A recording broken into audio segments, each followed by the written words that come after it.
internet has only been readily accessible for the last 20 to 30 years, and yet in that short amount of time, we've become incredibly dependent and somewhat fearful of it. But the internet has been used for a lot of good since its inception.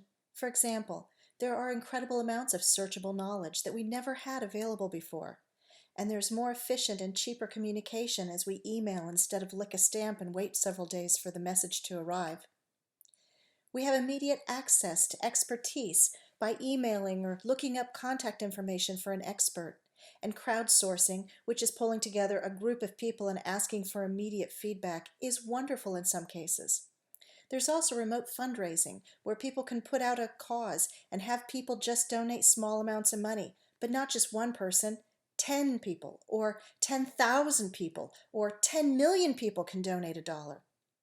And also exposure to new people and cultures. Just the ability to see that there's something else out there that we otherwise wouldn't know about is wonderful. Along with the good comes the bad. For example, we have given up all privacy on the internet, and most people don't even seem to be concerned with it. We just put information out there on the internet and with no regard for who's going to see it. Also, electronic data has become more valuable than gold in some cases, and it often gets hijacked and it's held against our will until we pay up. Bullying has been taken to a new level, with people saying things anonymously and posting things that harass at totally new levels to the point that people are committing suicide. People are just acting badly and anonymously across the internet with no consequence because they don't have to put their face out there. Also, misinformation is proliferated. People who want to convince you that an untruth is true can simply put it out all over the internet, and if it's out there all over, it must be true, right? And finally, thieves are able to commit crimes long distance from around the world. They don't even have to be in the vicinity of where they're committing the crime. Now let's bring this down to the personal level. What does all of this mean to you? As individuals using the internet, you have the potential to be victims. And I'd like to cover some of the ways that people often fall victim to some of the cons that are out there, so that we can be smarter and avoid getting taken advantage of. This is one of the oldest tricks in the book, and yet people still fall for it. A thief puts out a message acting like they're acting in your good, warning you that you have a computer virus, when actually they've just sent an advertising pop-up on your screen that looks like a virus warning. The goal is to get you to click the fake link and call the fake number so that they can charge you for fixing a problem you never had and that they're not really entitled to collect for. Next, we have the "Help, I'm stranded" email con. A thief sends an email pretending to be a friend in emergent need. He provides a place for money to be sent and claims to be unreachable from that point on. Now, if your friend is really in trouble in a foreign country or somewhere else, there is always an embassy or some place where they can get help.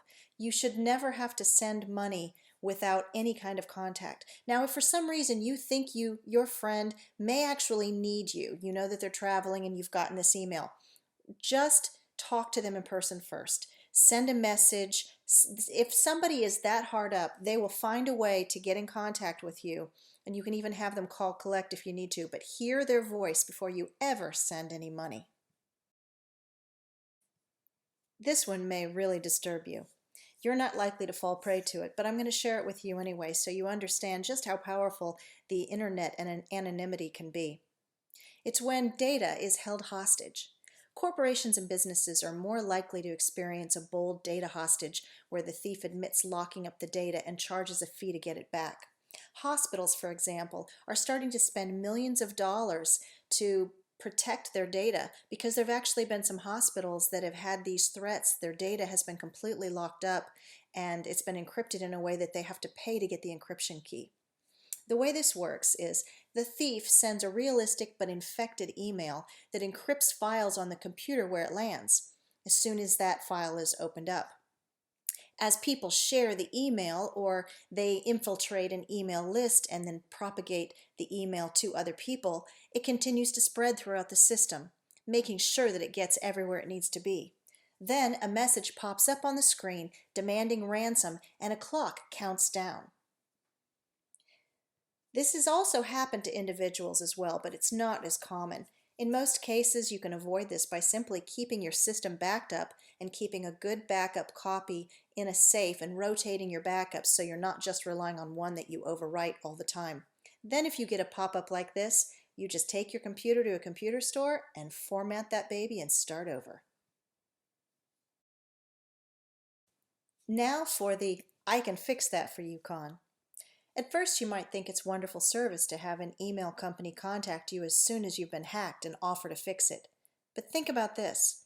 If they could immediately tell you you were hacked, why couldn't they tell you you were being hacked? That's because it's not really the email company that's telling you you've been hacked. The thief is sending an email saying the email account has been hacked and provides a link to address it. The link, however, is a fake website where the thief then says there will be a charge to fix it. People pay the fee without ever realizing they aren't interacting with a legitimate company. If you get an email from Yahoo or Google saying that your email account has been hacked and you need to follow some instructions to fix it, don't click the link. You're probably not hacked at all, and if you are, they're certainly not going to connect with you through the email account where you've been hacked. You know the saying, if it's too good to be true, it probably is? If it's too good to be true, beware. Nobody leaves a perfect stranger $1 million, and nobody is going to trust a stranger to deposit a huge check into an account. This is the way the con works. A thief sends an email saying they need you to handle money, either because you inherited it from a mystery person or because they won a lottery and can't cash the check. In either case, they say you have to deposit the check and then pay a portion back to them. The problem is that later the check bounces and you've already paid them their portion. Never send any money in an expectation of receiving more money in return. Just because someone sent you an email for exactly what you've been shopping for doesn't mean they knew you were in the market for it. Thousands of other people probably got the same email in hopes of hitting one home run. Internet thieves aren't usually smart so much as lucky. Here's how the con works. The thief may have gotten your name and email from a friend who got hacked, or the thief may just as easily have sent you the message randomly. In either case, the email baits you with just enough information to get you to click the link to see what it is. It may be a link to a great deal or a picture of you. But the link is actually either a way to infect your computer or send you to an inappropriate site. It makes logical sense that an internet company would want you to verify your account once in a while, just to make sure that it's really you, right? This one gets people a lot. But you see, most internet companies won't ask you to click a link to verify anything. Instead, they may send you an email and tell you to update your account, but they won't send you a link. They'll tell you to just go to their site. This is how the con works. There are variations of it. The most simplest is sending you a message saying that they want you to verify your account by clicking the link they've provided and entering your password. The problem is the thief is on the other end of that, gets your password, has instant access to your account. The more elaborate way that this works is the thief finds a person with a published email address and mobile phone number. He goes to the password recovery page of the email providers such as Gmail, Yahoo, or Hotmail and flips through the recovery options until he sees the Get a Verification on My Phone option. As the verification code is being sent to the unsuspecting victim's phone, the thief sends a fake email to the victim saying something like, Google has detected unusual activity on your account. Please respond with the code sent to your mobile device to stop unauthorized activity. Now, to any normal human being, that would seem like it's a legitimate thing, right? You just got a code to your phone, you just got an email. They couldn't possibly know about each other. And so the unsuspecting victim sends that code directly to the email. The thief now has that verification code, uses it on the computer to recover and change a password, and takes over the victim's email account.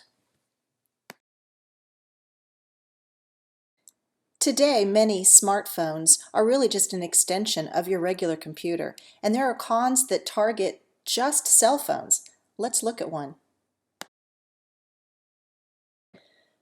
First, I'd like to make a general warning about phone apps. Most of them are free, and for good reason. Many of them are collecting personal information about your activities or whatever it is. So before you download an app to your phone for shopping or for games, do some checking online and make sure that people haven't commented about it and said that it had anything bad about it. Now, let's talk about a specific text message con. Text messages are easy to send. You can even send them anonymously. You can send them from the computer, and they're generally not traceable. So here's an example of a text message where they're telling you that you have impending bad things to happen if you don't respond to this text message. Use the same rules that we talked about in emails for text messages. Don't respond to a text message link. Don't call a phone number in a text message link. Go directly to the company they claim to be and fix whatever issue they claim there is directly there. So let's step back and look at the whole picture from the standpoint of what you should not share on the internet as well as on your phone, of course. Don't put in Facebook posts or anywhere else when you're going to be away. You're just announcing that your house will be empty and easier to break into. Don't tell where you're going, because you never know who might follow you there and decide to take advantage of you. And don't announce when you buy something expensive, because you're just giving an inventory of all the expensive, nice things that someone might want to break in and steal. Don't put any information that you use for security questions on the internet. For example, a lot of times Facebook or some other sites will ask you to list your favorite books, or you'll talk about your pet's name, or you'll reminisce about an old car. Well, if you're using that information for your passwords for your bank account, it's going to be a lot easier if someone stalks you for a while to guess what your passwords might be based on the information you provide on the internet. Just keep some of those to yourself, or find security questions that you're not likely to talk about on the internet. Don't put anything on the internet that you don't want to come back on you later. Now, this is more of a suggestion to college kids or anybody that is making bad decisions. But anything you put out on the internet, whether you delete it later or not, is out there. So an overindulgence, bashing of someone, a political statement that you may want to take back later in time, don't put it out there for the world to see. And lastly, don't publish information on fitness apps. It's great if you want to track when you walk, when you exercise, where you go, but don't share it on the internet afterwards. That gives people an idea of what your habits are, and it makes it easier for them to know when you're gone and where you are. So let's recap some good practices to follow. The don'ts, first of all. Don't trust an email just because it's from a friend. Remember, there are ways to disguise emails so that they're not really who they claim to be. Don't click on an unexpected link, no matter what. There are lots of ways to get you curious enough to click, but don't do it unless you're expecting it. Don't pay someone to fix something they find, because you may find a better way to fix it, or it may not be broken at all. Don't share personal information until you get back with the source. If someone is asking for information, don't respond to their request. Go follow up by contacting them with the legitimate ways on internet sites or whatever that company name is they claim to be.